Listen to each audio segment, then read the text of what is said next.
안녕하세요. 저는 인천에 사는 평범한 30대 여성입니다. 결혼해서 예쁘게 잘 사는 분들도 물론 많지만 요새는 옛날보다 이혼 가정이 더 늘어난 것 같습니다. 사연 라디오를 듣다 보면 제 남편만큼이나 파렴치한 인간들이 많더라고요. 저도 오늘 속 시원하게 털어놓고 싶어 사연 보냅니다. 저는 친정아버지께서 의사셔서 어렸을 때부터 꽤 풍족한 집안에서 컸습니다. 주변 보면 가진 게 많지 않아도 화목한 집안들 많잖아요. 저희 집은 남들이 보기엔 부유했지만 화목한 집은 절대 아니었습니다. 아버지께서는 병원에 계시는 시간이 더 많았고 휴일에는 본인 시간을 보내시기 바쁘셨거든요. 친정 어머니께서도 바쁘시긴 마찬가지였습니다. 그래서인지 부모님과의 관계는 클수록 더 서먹해져만 가더군요. 그러다 보니 자연스레 독립도 남들보다 빨리 했고요. 부모님을 보면 저도 제 인생 스스로 살 길 얼른 찾아야 할 것만 같았거든요. 저는 젊었을 때 시작한 의류 사업이 잘 자리 잡아서 현재까지 사업을 운영하고 있습니다. 지금은 배를 고를 걱정 안 해도 되지만 초반에는 참 궁핍했고 많이 삐그덕거렸습니다. 그때 당시 저희 부모님께서 절 지원해 주시는 부분은 전혀 없었습니다. 부모님께서는 제가 사업하는 걸 탐탁치 않아 하셨거든요. 너 말이 사업이지 다른 사람들이 딸내미 뭐 하냐고 물을 때마다 내 속이 뒤집어진다. 옷 장사한다고 도저히 입이 떨어지지 않아. 내가 너 보고 나처럼 의사가 되라는 무리한 부탁했냐? 적당히 있어 보이는 직업 가지고 있다가 적당한 집안 남자랑 결혼하면 되는데 넌 왜 사서 고생을 해? 가끔 연락하는 아버지께서 그렇게 폭언 아닌 폭언을 하시면 저는 자존감이 바닥쳐서 꽤 오랫동안 마음앓이 했어요. 어머니께서도 다를 바 없으셨죠. 너는 기집애가 무슨 사업을 한다고 아버지 속을 뒤집니? 집에서 가만히 공주처럼 있으면 될 걸 말이다. 형제 자매도 없어서 고스란히 우리 재산 다 물려줄 텐데 어쩜 그렇게 쓸데없는 짓을 하고 돌아다녀? 가장 가까운 가족이 저를 비난하는 건 참 힘들고 모진 일이었습니다. 그걸 다 버티고 어엿하게 제 사업을 키우자 그제서야 어머니께서는 인정해 주시더군요. 하지만 아버지께서는 끝까지 저를 못마땅해 하셨어요. 아버지께선 몇 년 전 사고로 돌아가셨는데 장례식장에서 배웠던 아버지 지인분들을 통해 그래도 아버지께서 절 사랑하셨다는 것만은 알았습니다. 주변 분들에게 딸이 혼자 앞가림 잘한다며 제 사업도 자랑하셨다네요. 살아계실 때 한 번이라도 저한테 잘한다고 직접 말씀해 주셨다면 참 좋았을 텐데 조금 속상했습니다. 그런 가정 환경이다 보니 자연스럽게 저는 훗날 제 가정을 정말 잘 꾸리고 싶다는 욕심이 더 커져만 갔습니다. 그러다 저는 가난한 집 어느 아들과 사랑에 빠졌어요. 제가 조건을 따진 게 아니라 처음 만났을 때 남편이 자기를 칭한 말이에요. 아는 분 통해서 선을 보다가 남편을 만났거든요. 저는 가난한 집 아들입니다. 네? 초면에 좀 당황스러우셨죠? 죄송합니다. 제가 대기업에 다니고 있어서 제 허물만 보고 다가오는 여자들이 많아요. 하지만 제 알맹이를 보고 도망가기 일쑤죠.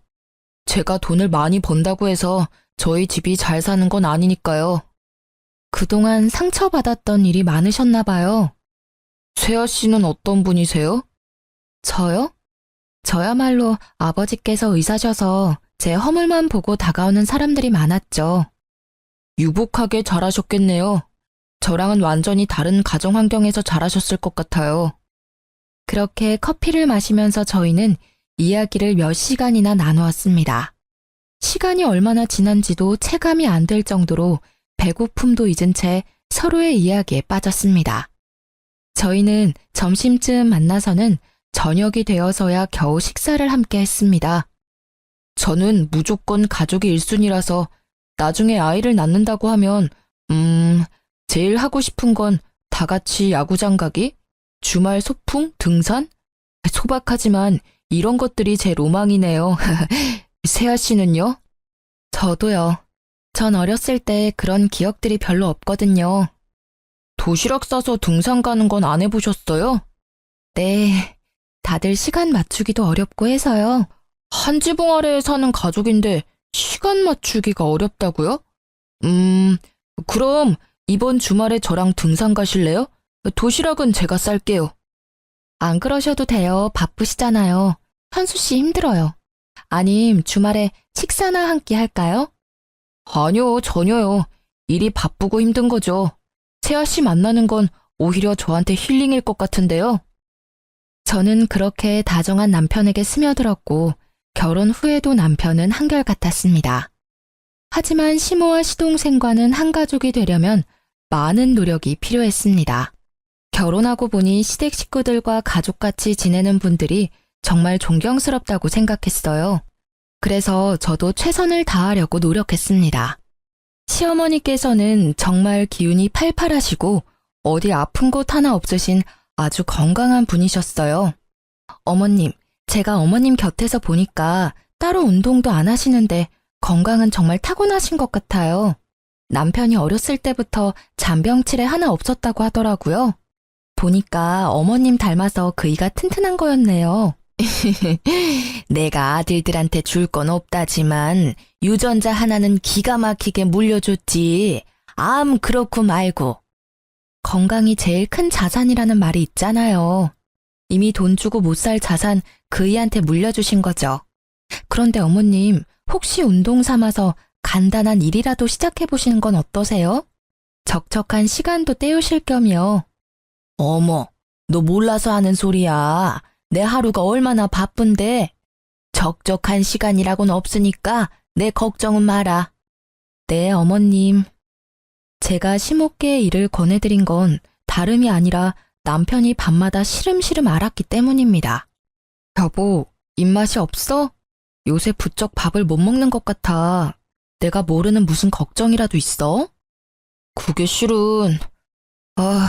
아니다. 왜 말하려다 말아. 그러지 말고 나한테 말해봐. 당신은 돈 얼마나 모았어? 아니, 언제부터 돈 모았어? 나?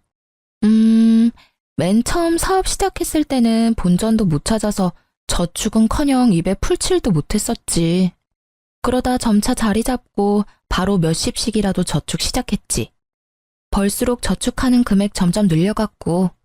근데 그건 왜? 그럼 그렇게 사회생활하기 전에는 모아둔 돈 있었어? 어렸을 때 받았던 용돈이라든지. 응, 어렸을 때부터 모아둔 돈은 통장에 있지. 장모님께서 관리해 주셨어? 19살 때부터 내가 관리했어. 갑자기 그건 왜? 이제 나 당신이랑 결혼도 했고 수입 관리는 내가 하고 싶은데 엄마한테 뭐라고 말하면 좋을까? 여태까지 엄마께서 해주셨으니까 감사하다고 인사드리면서 자연스럽게 통장을 달라고 할까? 남편과 각출해서 생활비를 쓰다 보니 저도 미처 신경 못 쓴 부분이었습니다.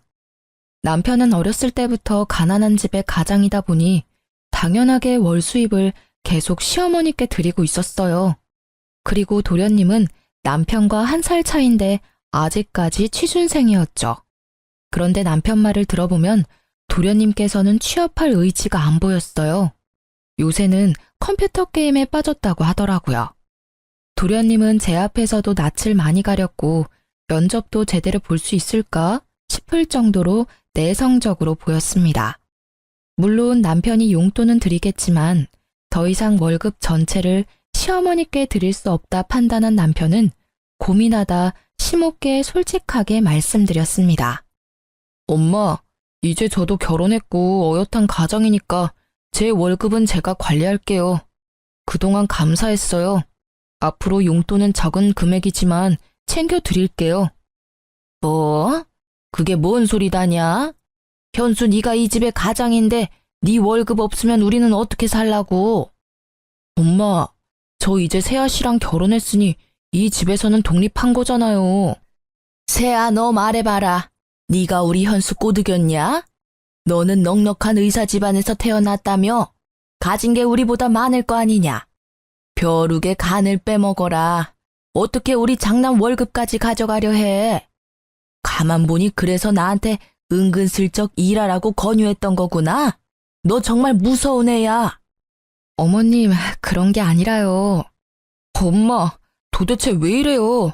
세아씨 앞에서 나 창피해 정말. 애초에요, 내가 결혼했으면 먼저 말 꺼내기 전에 엄마가 나한테 통장 줬어야 하는 거 아니에요?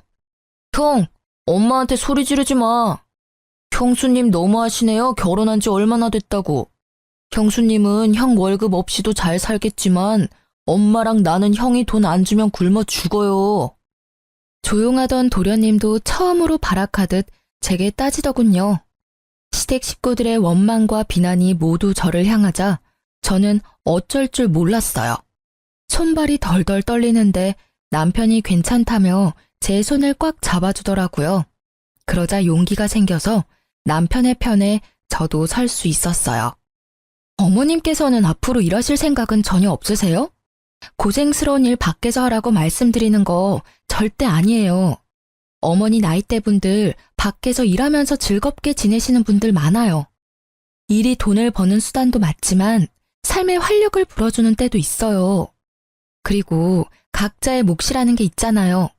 제가 조심스럽게 말씀드리자면 남편만 이 가정을 위해서 일하고 어머님이랑 도련님은 뭐 하셨어요? 게다가 도련님은 몇 년째 취준생이라고 들었어요. 이젠 눈을 낮추고 다른 길 찾아야 하지 않을까요?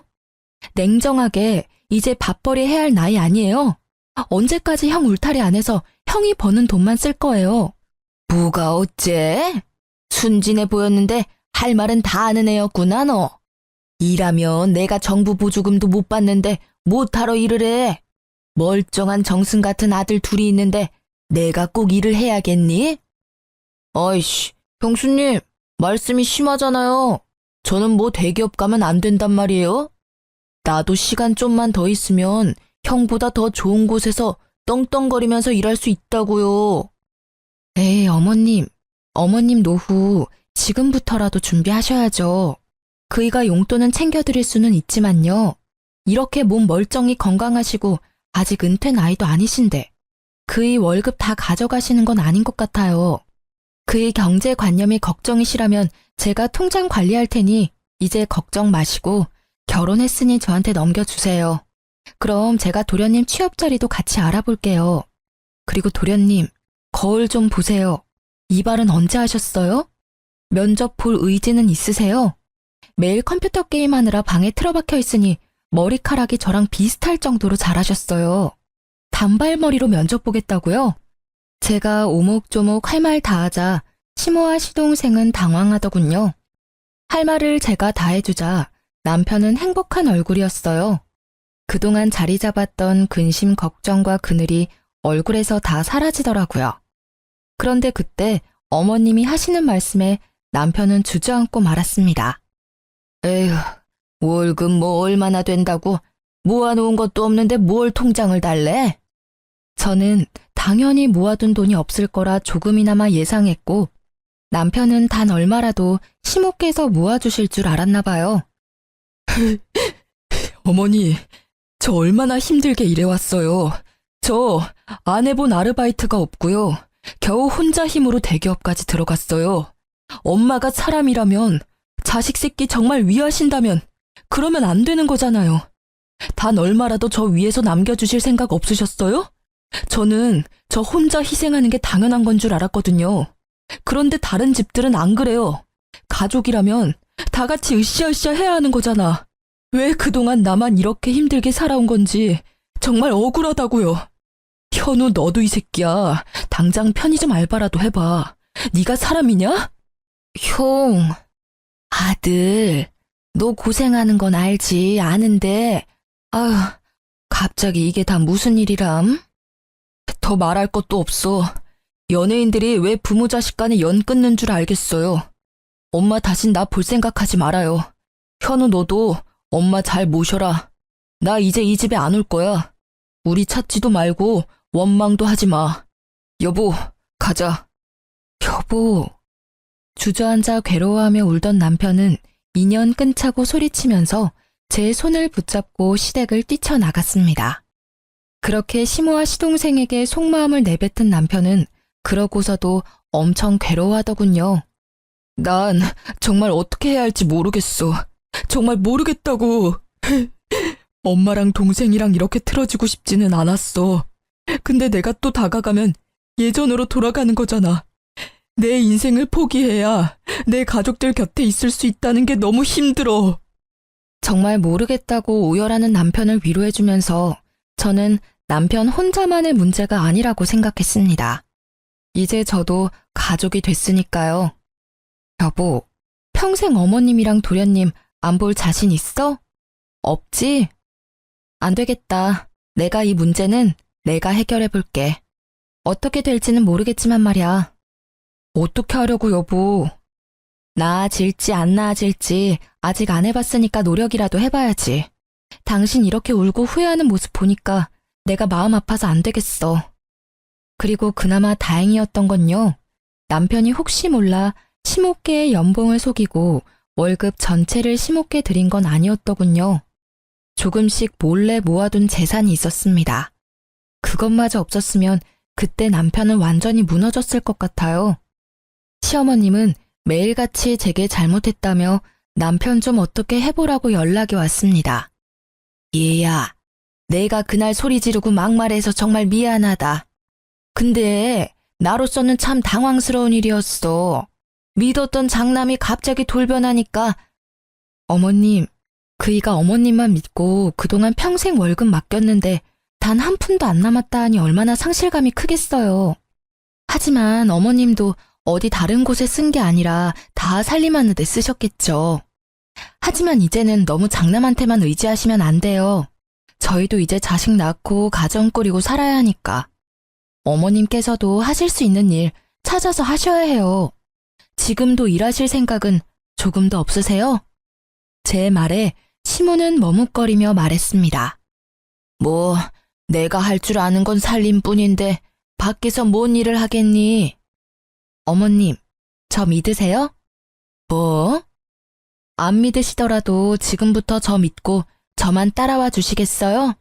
그럼 그이 맘도 돌릴 수 있을 것 같은데요. 시모는 알겠다고 마지못해 끄덕이셨고 저는 시모와 도련님이 직업훈련을 받을 수 있도록 열심히 알아봤습니다. 정부에서 하는 사업에 시모와 시동생이 해당하는 건 모조리 신청해줬습니다. 어머님께서는 요리학원을 다니셨고 도련님은 컴퓨터 학원을 다녔습니다. 그리고 어머님께서 자격증을 준비하시는 동안 저는 제가 엄마께 받은 건물 1층에 작은 식당을 열 준비를 하고 있었습니다. 남들은 호구 같다고 가난한 집안에 다 퍼주고 있다고 욕할지 몰라도 제가 월세 조금 적게 받고 돈 욕심 부리지 않으면 모두가 화목해지는 일이었으니까 조금의 희생은 하고 싶었어요. 가족이니까요. 대신 제 건물인 건 남편에게도 말 안 했습니다. 어머님, 그동안 고생 많으셨어요. 저는 어머님께서 잘 해내실 줄 알았어요. 고맙다. 네 덕에 내가 사람 구실은 하게 됐구나. 그런데 말이다. 자격증은 땄어도 식당에서 일하는 건 좀 무서워. 누구 밑에서 이 나이에 갑자기 일한다는 게 용기가 참 나지 않아. 어머님, 걱정하지 마세요. 오늘 저랑 갈 곳 있다고 말씀드렸죠? 짜잔! 여기는 뭐 파는 곳이냐? 아직 문 안 연 것 같은데? 어머님이 하시고 싶은 걸로 하세요. 여기 어머님 가게예요. 제가 이 가게 사드릴 수는 없어도 월세로 얻어드릴 수는 있거든요. 좋은 주인 덕분에 보증금 많이 올리고 월세는 10만 원대예요. 어머님 10만 원은 감당하실 수 있으시죠? 앞으로 여기서 새 출발하시는 거예요. 제가 옆에서 많이 응원할게요. 아이고, 이게 다 무슨 일이야? 꿈이야 생시야? 정말 여기가 내 가게야? 조그맣지만 있을 건 다 있네. 정말 고맙다 새애기야. 복덩이가 우리 집안에 굴러왔어. 어떻게 이런 생각을 했니? 저를 부둥켜 안고 눈물을 훔치는 시모를 보고 저는 그제서야 안심이 됐어요. 어머님, 그리고 남편이 앞으로 용돈은 못 드려요. 그것 대신 제가 어머님 새 출발 도와드리는 거예요. 아셨죠? 그럼 앞으로 너네 지원 일절 필요 없다. 오히려 내가 벌어서 너네 용돈 줘야지. 내가 받은 게 있는데. 그렇게나마 남편의 월급을 지킨 저는 시동생을 만나 중소기업 면접 보는 걸 도와줬습니다. 역시나 도와주니까 시동생은 금방 나쁘지 않은 곳에 취업 성공하더군요. 대기업만한 회사는 아니니깐요. 시동생은 한 번에 회사에 합격하자 얼떨떨해 하더라고요. 형수님, 저 정말 합격할 줄은 몰랐어요. 그동안 자격지심 부려서 죄송해요. 형처럼 대기업은 아니지만 형수님 덕분에 저도 앞으로 사람 구실하면서 살겠네요. 감사합니다. 도련님 마음 먹고 하시면 뭐든 잘 해내실 거라 생각했어요. 취업 진심으로 축하드려요.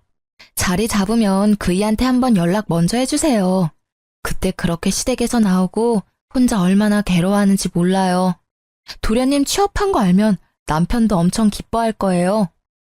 형수님, 저희 집 은인이세요. 진짜 감사합니다. 솔직히 인연 끊는 게 형수님한테는 더 좋은 일이었잖아요. 그런데 외면하지 않고 저희 가족 관계 회복도 도와주고 일자리도 찾아줘서 정말 고맙습니다. 도련님, 저한테 더 좋은 일은 가족들 다 같이 행복하게, 화목하게 지내는 일이에요.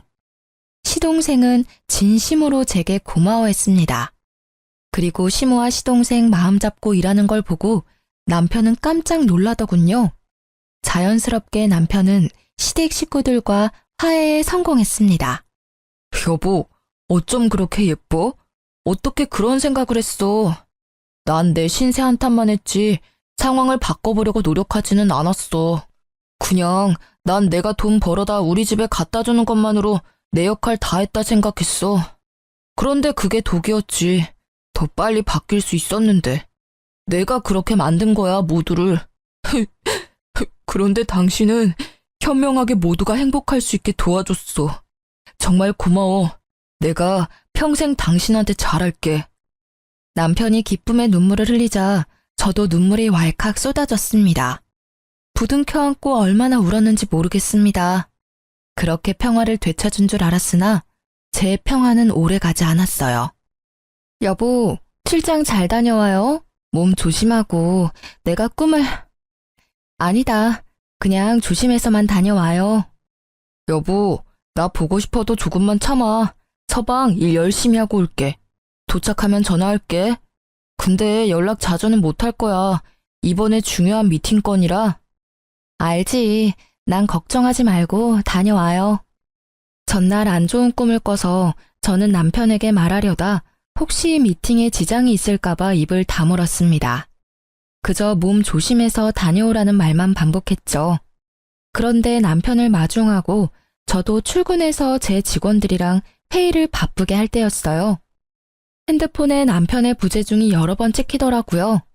아직 도착할 시간도 아닐 뿐더러 남편은 제가 회의를 하고 있다는 것도 알 텐데 지금 전화를 할 리 없다고 생각했죠. 예감이 안 좋아 저는 잠시 회의를 중단하고 울리는 남편의 전화를 곧바로 받았습니다. 여보세요?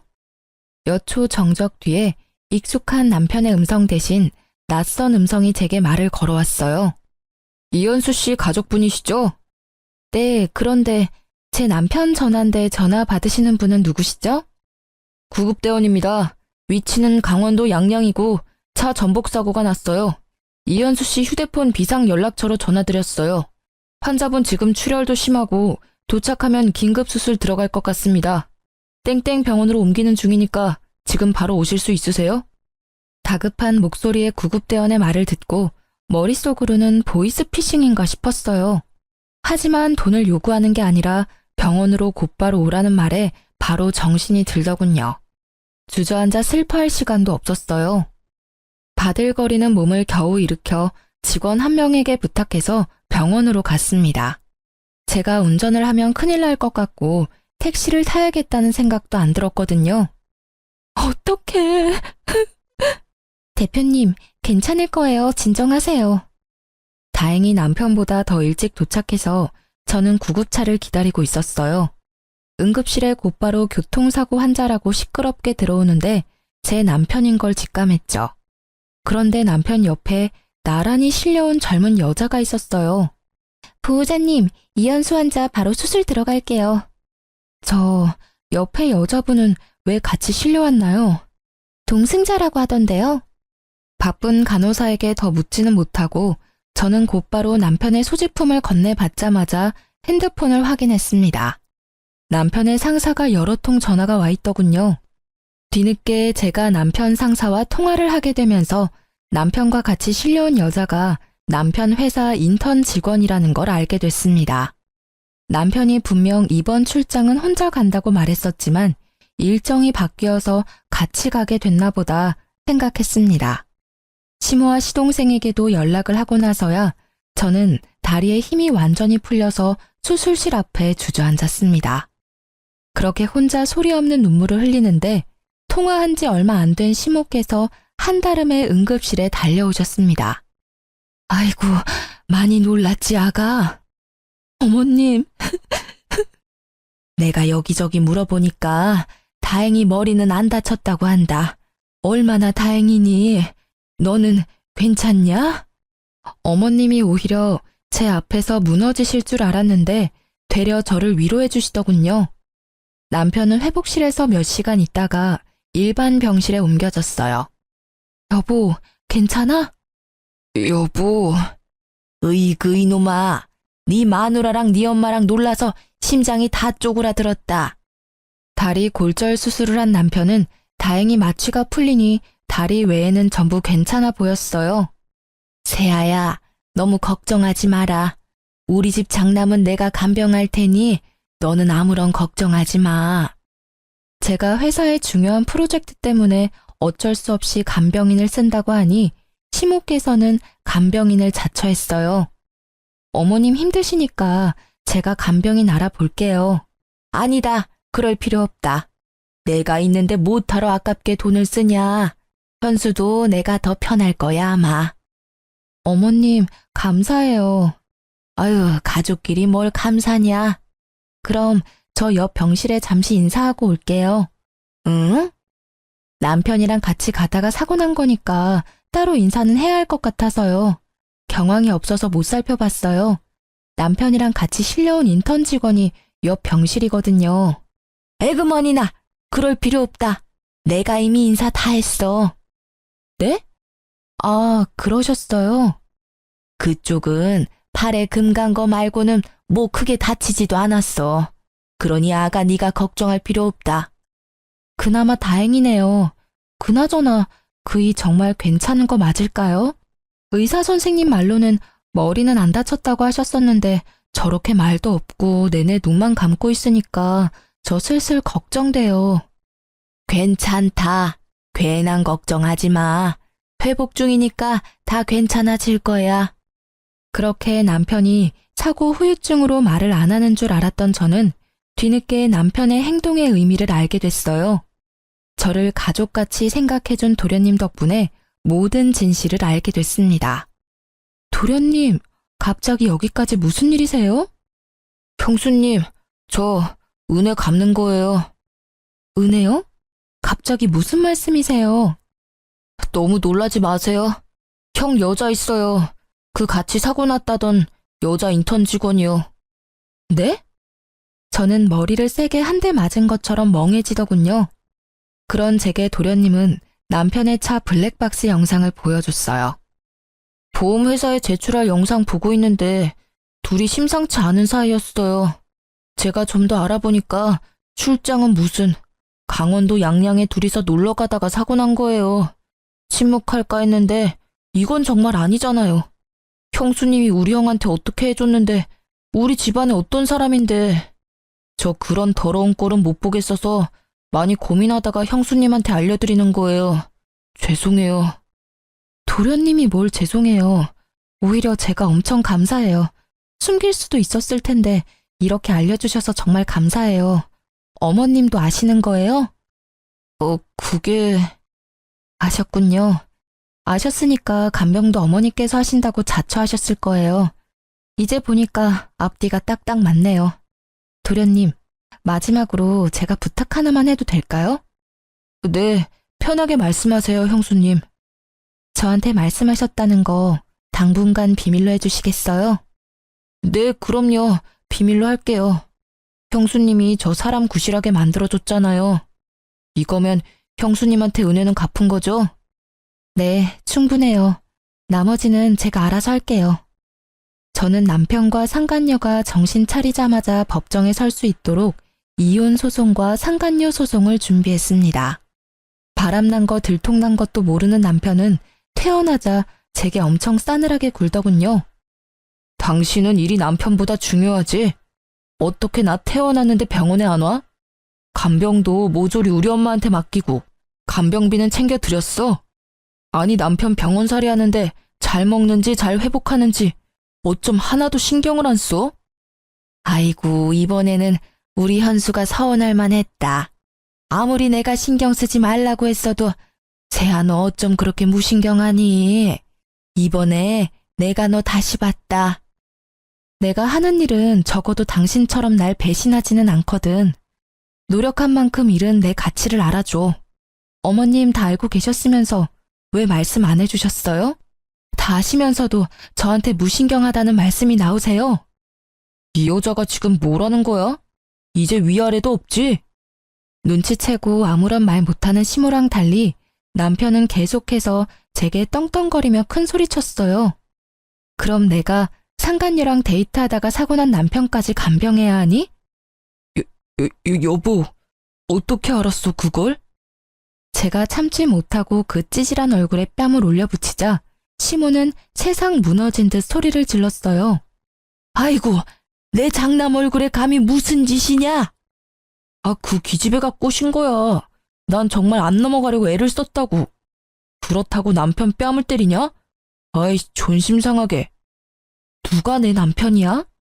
시모께서는 제가 남편 뺨 때렸다고 곧바로 남편 편을 들었어요. 남자가 그럴 수도 있지. 어디 귀한 서방 뺨을 그렇게 사정없이 내려치냐? 네가 그냥 눈 딱 감고 한번 봐줘라. 네가 안 봐주면 어떻게 되겠니? 네 남편 젊은 그 애기랑 재혼하는 거지 뭐. 어머님, 그게 저한테 하실 말씀이세요 지금? 저만 가족처럼 생각했죠? 결국 저는 남이었는데 제가 너무 이 집에 헌신했네요. 그러자 가만 지켜보던 시동생이 나서서 제 편을 들어주더군요. 엄마, 진짜 그게 뭔 개떡같은 소리야. 형수님이 우리한테 그렇게 잘해주셨는데 어떻게 지금 형 편을 들어? 형, 너 간도 크다. 사고 친 게 차라리 돈 문제면 몰라. 여자 문제? 으이구, 난 인간이라도 됐지. 형은 분리수거도 못해.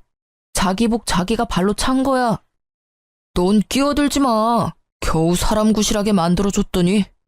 형이 그렇게 만들어줬냐? 형수님이 다 도와주신 거잖아. 야, 설마 네가 말했냐? 당연하지. 그럼 보고 못 본 척 말아? 어떻게 사람이 그래? 이 자식이 근데. 두 형제가 멱살을 잡고 서로에게 달려들자 시모는 제 탓을 하기 시작했어요. 아이고, 왜 너네가 싸우고 난리야? 이렇게 형제가 이간질하니까 세아야, 네 속이 편하니? 독하다 독해. 나 같으면 모르는 척한다. 겨우 이룬 이 가정 어떻게든 지켜도 모자를 망정. 너 그것밖에 안 되는 애였니? 어디 어린 시동생 꼬드겨서 이 사단을 만들어? 이 지독한 것. 이 사단을 만든 건 어머님 장남이죠. 어머님 원하시는 대로 저 인간한테 그 상간녀랑 재혼하라 하세요. 새로 들이는 젊은 며느리한테나 바라세요. 전 여기까지니까요. 야, 너 위자료 잘 준비해. 이혼 소송 접수했으니까. 그리고 그 인턴한테도 얌전히 상간녀 소송 기다리라 전해. 그리고 어머님께서는 내일부터 가게 안 나오셔도 돼요. 뭐? 가게? 네가 뭔데 나오라 말아야 내 가게인데. 아, 제가 그걸 말씀 안 드렸어요?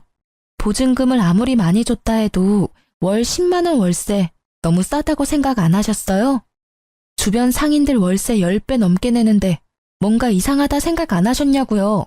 뭐가 이상해? 너무 좋은 주인분이시다 생각했지 뭐. 제가 그 건물 주인이에요. 엄마한테 결혼 좀 받은 건물이거든요. 이제 거기 새로 새놓을 거니까 안 나오셔도 된다고요. 뭐? 어머, 그게 네 건물이야? 그런 중요한 말을 왜 이제야 해? 긴 말 필요 없고 현수 너 세아한테 얼른 사과해라. 건물주 며느리랑 대기업 인턴 나부랭이 며느리 중에 당연히 건물주 며느리지. 아까 못 들으셨어요? 저 이 사람이랑 이혼할 거라고요. 아이고, 나 그 가게 정들어서 못 떠난다. 착한 네가 좀 모르는 척하고 넘어가주면 안 돼? 내가 또 어디 가서 일자리 구하겠어. 저한테는 정 같은 건 없으시고 그 건물에는 정이 많이 드셨어요? 어머님, 정말 끝까지 이기적이시네요. 잘나고 귀한 어머님 장남한테 가게 하나 구해달라고 하세요. 여보, 그러지 마. 왜 이렇게 극단적이야. 일단 우리 둘 집 가서 다시 얘기하자, 응? 내가 이렇게 빌게 정말 잘못했어. 잠시 내가 미쳤었나 봐. 갑자기 버는 돈이 족족 나한테 들어오니까 어떻게 어디에 써야 할지 모르겠더라. 그런데 그 애가 맛있는 거 사달라고 할 때마다 사주는데 희열감이 느껴졌어. 젊은 여자애랑 데이트다운 데이트하니까 왜 나 젊었을 때는 이런 데이트 못했을까 싶고 너무 설렜어. 그래서 그랬던 거야. 그 여자애가 좋았던 게 아니라 그 상황이 좋았던 거라고. 남편의 머릿속 사상은 상상 이상으로 역겨웠습니다.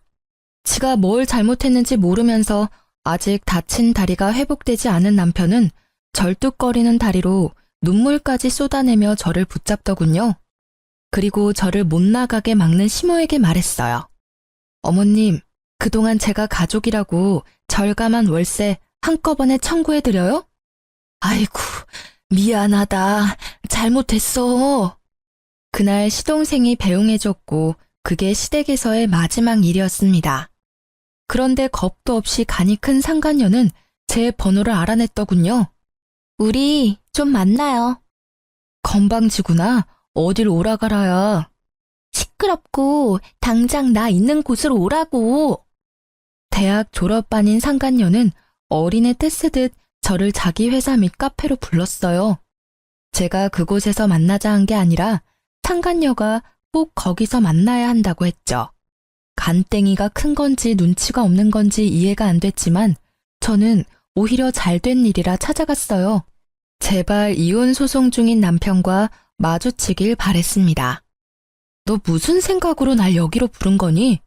내가 너 하는 꼴이 너무 웃겨서 와봤어. 여기 회사에 날 부른다고? 너 진짜 어리긴 어리구나. 눈이 있음 보라고요. 눈 제대로 달렸으면 현실을 직시하라고요. 나랑 그 사람이랑 어울리는지 당신이랑 그 사람이랑 어울리는지 잘 봐봐요. 그 사람 옆은 내가 더 잘 어울려요. 어디 상간녀 주제에 말이 많아. 야, 너 인턴이라며. 정직원도 아니면서 무슨 부심이야? 너 니네 부서 사람들은 알아? 너랑 내 남편이랑 바람난 거? 회사에서는 알까? 모르겠지. 알면 네가 계속 여기 있을 리가 없어. 내가 가서 고발이라도 할까? 저는 저를 도발하는 상간녀에게 일부러 큰 목소리로 말했습니다. 카페에 앉아있는 남편의 회사 동료들이 들을 수 있게요. 주변에는 익숙한 얼굴에 남편 동료들도 얼핏 보였거든요. 상간녀는 본인이 저를 거기까지 불러놓고 새빨개진 얼굴로 울먹이더군요. 지금 뭐 하는 거예요? 당장 앉아요. 여기서 소란 피우지 말라고요. 아니, 넌 날 여기까지 불러놓고 이런 상황은 생각도 안 해봤니? 당신 부끄럽지도 않아요? 부끄러워해야 하는 건 너지. 남의 남편 빼앗고 상간녀 소송 당한 거 부끄럽지도 않아? 소송 취하해달라고 빌지는 못할 망정 어디서 개수작이야?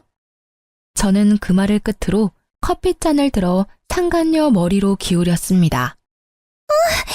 자기야, 이 여자 좀 말려봐. 그 광경을 목격하고 몰래 목발 짚으며 빠져나가려는 남편을 기어코 붙잡는 상간녀였죠. 사람들은 웅성거렸고 저는 유유히 그곳을 빠져나왔습니다. 남편의 일그러진 얼굴은 평생 잊지 못할 것 같아요. 그 얼굴에는 후회와 창피함, 좌절이 모두 섞여 있었답니다. 상간녀는 관심종자처럼 끝까지 카페에서 어린애처럼 울더군요. 그게 영원히 자기를 따라다닐 흑역사가 될지 몰랐나 봐요. 그 후에 시동생이 말해주기를 전 남편과 상간녀는 회사 내에 불륜 소문이 파다하게 났다고 합니다. 사내뿐만 아니라 밖으로도 소문이 나돌기 시작하자 풍기문란죄로 전 남편은 인사조치 당하고 연봉이 삭감됐다고 하네요. 상간녀는 당연히 인턴에 잘렸다고 하고요. 그런데 웃긴 게 그 난리를 피웠는데도 상간녀와 전 남편은 시댁의 살림을 합쳤다고 합니다. 시동생은 일부러 남편이 보지 않을 때 상간녀한테 돈 빌려달라고 괴롭혔다고 하네요. 본인 말로는 양아치 건달 도련님 컨셉을 했다고 하네요. 시모 또한 엄청나게 하녀 취급을 했다고 합니다. 시동생에게 들은 내용대로 잠깐 들려드리자면, 형수. 네? 돈 좀 있어요? 돈이요? 아이씨, 전에 있던 형수는 돈 잘 벌어서 용돈도 주고 그랬는데 형수는 뭐 줄 거 없어요? 어리기만 했지 뭐 볼 게 어디 있다고. 우리 형 보는 눈도 없지. 어디서 이런 형수를 데리고 왔대? 그렇게 모욕감을 주면 상간녀는 남편에게 쪼르르 일렀다고 합니다. 그럼 돌아오는 남편의 말은, 야, 현명하게 대처 못해? 우리 집사람이었으면 말이야. 뭐? 집사람이 난데 누굴 말하는 거야? 너 말고 새야 말이야. 당신 자꾸 그 여자 얘기를 내 앞에서 왜 아무렇지 않게 내뱉어? 그렇게 상간녀와 전 남편은 싸우기 일쑤였다고 합니다. 시모는 가정을 깨지게 한 상간녀가 너무 괘씸하다며 엄청나게 시집살이 시켰다고 해요. 그렇게 영원할 것 같았던 상간녀와 깨지고 전 남편은 3달도 안 돼서 혼자가 됐다고 합니다. 전 남편은 곁에 아무도 없으니 법원에서 절 만나자 제게 아련한 눈빛을 보내며 다시 잘해보자 하더군요. 엄마도 너 보고 싶으시대. 나도 너 보고 싶었고. 헛소리 하지 마. 너 양심이 있냐? 너네 모자 진짜 지긋지긋하다. 내가 너 얼굴에 침이라도 뱉고 싶은데 참는다. 벌써 속으로는 가래침 수십 번 뱉었어. 뱉고 싶으면 뱉어. 나 그것까지 충분히 감당 가능해. 여보, 난 너 없으면 정말 안 되나 봐. 우리 좋았었잖아, 응? 뭔? 아니 근데 너 왜 아직도 목발을 들고 다니니? 여보. 오열을 하며 전 남편이 털어놓는 진실에 저는 맘 편히 웃지도 못하겠더군요. 전 남편 교통사고 후유증 때문에 평생 한쪽 다리 재구실 못한다고 합니다. 천벌받았다 생각했어요. 혹시 자기가 다리를 절어서 외면하냐는 전 남편 말에 다리를 절지 않았어도 너는 내게 평생 아웃이라고 마지막 따끔하게 마무리했습니다. 전 시동생에게 듣기로 전 남편은 그나마 있는 재산마저도 제게 위자료로 물어주고 빈털털이래요. 게다가 또 시모의 소나기에 붙잡혔대요. 월급은 예전처럼 전 시모가 관리하고 전 시모는 다시는 일을 하지 않겠다고 전 남편에게 으름장을 놨다더라고요. 평생 서로의 지옥에서 영원히 못 빠져나오길 간절히 기도했네요. 다행히 전 시동생은 그 집에서 독립했다고 해요. 알아서 돈 관리하며 잘 살고 있다고 합니다. 상간녀는 제발 고소 좀 취하해달라고 싹싹 비는데 알바라도 해서 위자료 내라고 했죠. 아님 네 부모님한테 받으러 간다니까 어린 상간녀는 잠수를 타더군요. 그러다 상간녀는 부모한테 고소장을 들켜서 상간녀 엄마가 직접 상간녀 머리채를 제 앞까지 끌고 와서 딸 교육 제대로 못 시켰다며 사죄하셨습니다. 양쪽 위자료 두둑히 받아서 저는 새 출발하려고요. 사실 그 돈 없어도 저는 잘 살겠지만 금융치료라도 받아서 조금은 마음 회복됐습니다. 바뀌지 않을 것 같던 시동생은 인간됐고 바뀌지 않을 것 같던 시모는 여전히 안 바뀌었고 좋은 사람인 줄 알았던 남편은 좋은 사람이 아니었어요. 사람은 정말 겪어보지 않으면 알 수 없다는 말을 너무 온몸으로 겪어서 많이 힘들었습니다. 그래서 제게 앞으로는 좋은 일만 가득했으면 좋겠어요. 여러분이 끝까지 긴 제 사연 들어주셔서 오늘은 잠도 푹 잘 것 같아요. 감사합니다.